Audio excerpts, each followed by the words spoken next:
वालेकुम वरहमतुल्लाहि वबरकातुहू। बच्चों, आपका 9वीं कक्षा में स्वागत है। मैं आशा करती हूँ आप सब कुशल मंगल होंगे। आज हम जो पाठ पढ़ेंगे हिंदी में वो है स्वामी विवेकानंद। स्वामी विवेकानंद जी का जन्म 12 जनवरी 1863 में हुआ। उनका जन्म स्थान है कलकत्ता। उनकी शिक्षा उन्होंने बीए की पढ़ाई की थी और कानून का अध्ययन किया था, यानी वकालत पढ़ी थी। उनकी रुचि व्याख्यान देने में थी, यानी स्पीच देना उनको बहुत पसंद था। उनके गुरु जी थे स्वामी रामकृष्ण परमहंस जी और उनका निधन 4 जुलाई सन 1902 में हुआ। स्वामी विवेकानंद जी एक उच्च स्तर के धर्म गुरु एवं प्रतिष्ठित समाज सेवक थे। वो विख्यात वेदांत के संत थे, यानी वो एक बहुत बड़े हिंदू फिलोसोफर थे। आइए हम अब पाठ की ओर बढ़ते हैं। भारत के इतिहास में स्वामी विवेकानंद का नाम अमर है। इस वीर सन्यासी ने देश विदेश का भ्रमण कर भारतीय धर्म और दर्शन का प्रसार किया तथा समाज सेवा का नया मार्ग दिखाया। भारत देश में अनेक महान व्यक्तियों ने जन्म लिया है, जिन्होंने भारत देश के साथ साथ अन्य देशों में भी लोकप्रियता प्राप्त की है। ऐसे ही व्यक्तियों में से हैं एक व्यक्ति स्वामी विवेकानंद। स्वामी विवेकानंद का जन्म 12 जनवरी 1863 को कलकत्ते के एक कायस्थ घराने में हुआ।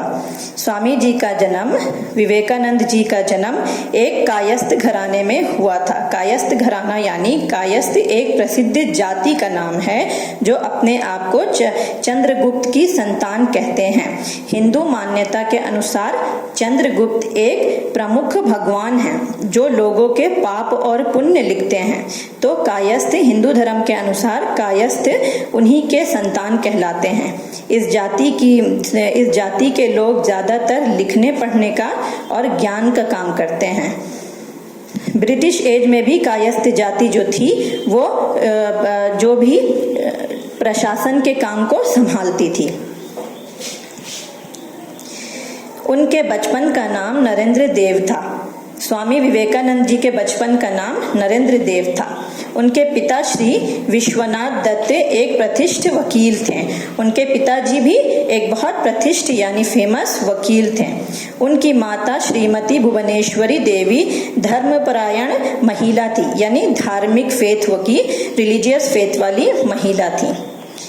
बालक नरेंद्र का शरीर स्वस्थ, सुडौल और सुंदर था।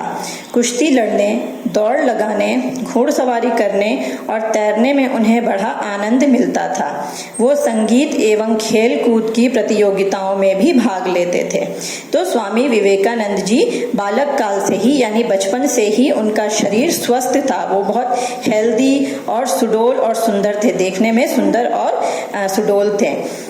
वो कुश्ती लड़ते थे, दौड़ लगाते, को करिकुलर एक्टिविटी बोलते हैं ना, उनको ये सब चीजें करना बचपन से ही, बालक काल से ही पसंद थी। कुश्ती लड़ना, दौड़ लगाना, घोड़सवारी करना और तैराकी यानी हॉर्स राइडिंग, स्विमिंग उन्हें बहुत पसंद था। और वो संगीत एवं खेल कूद के भी कॉम्पिटिशन्स में भाग लेते थे। नरेंद्र आरंभ से ही पढ़ाई लिखाई में बड़े तेज थे। तो यहाँ नरेंद्र बोल रहे हैं, स्वामी विवेकानंद जी का नाम नरेंद्र था बचपन में। नरेंद्र जी आरंभ से ही यानी छोटे बालक काल से ही पढ़ाई लिखाई में बड़े तेज थे। वे अपने स्कूल में सर्वप्रथम रहा करते थे। एंट्रेंस परीक्षा में भी वो प्रथम श्रेणी में उत्तीर्ण हुए। बीए की परीक्षा पास करने के बाद उन्होंने कानून का अध्ययन प्रारंभ किया। उसी बीच में उनके पिता का देहांत हो गया। उन्होंने स्वामी जी जो हैं वो पढ़ाई लिखाई में बहुत तेज थे और स्कूल के टाइम से ही वो पढ़ाई में हमेशा सर्वप्रथम यानी फर्स्ट आया करते थे। और एंट्रेंस का परीक्षा में भी उन्होंने पहला नंबर प्राप्त किया था, अव्वल नंबर से प्राप्ति की थी, फर्स्ट क्लास पास हुए थे।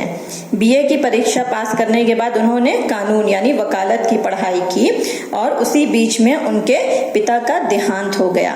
उनके पिता का जब देहांत हुआ तो वो उनके लिए एक मानसिक प्रहार सुधार था, एक तरह का मेंटल ट्रॉमा उनको हुआ।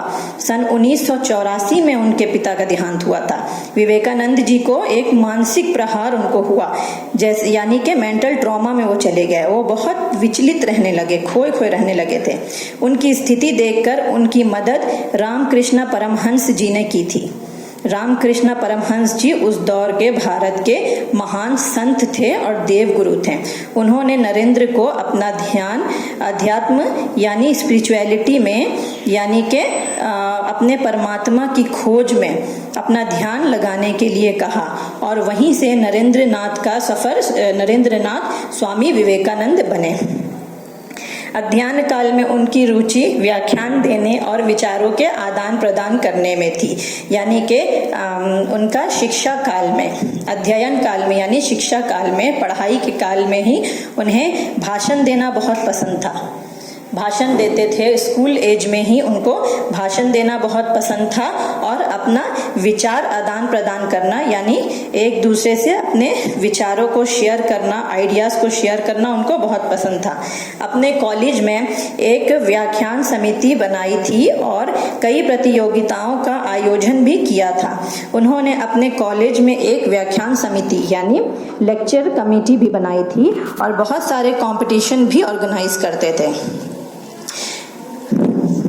पाश्चात्य विज्ञान तथा दर्शन का भी उन्होंने अध्ययन किया था।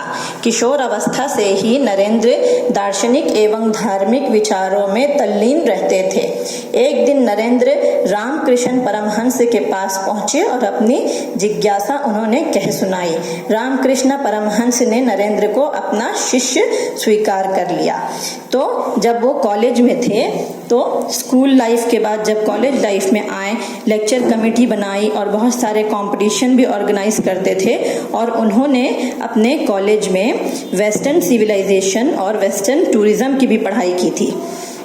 और किशोर अवस्था यानी एडोलेसेंस जो एज होता है 12 वर्ष से 19 वर्ष होता है। इंसान के लाइफ में स्टेजेस होते हैं ना, तो एडोलेसेंस का एक एज होता है जो 12 से 19 वर्ष के आयु तक का होता है। उस एज में वो हमेशा फिलोसफिकल कॉन्सेप्ट में और रिलीजियस कॉन्सेप्ट में डूबे रहते थे, तल्लीन रहते थे, मतलब डूबे रहते थे। स्वामी परमहंस के जीवन दर्शन से विवेकानंद इतने प्रभावित हुए थे कि उन्होंने अपने गुरु के संदेश का प्रसार करना चाहा।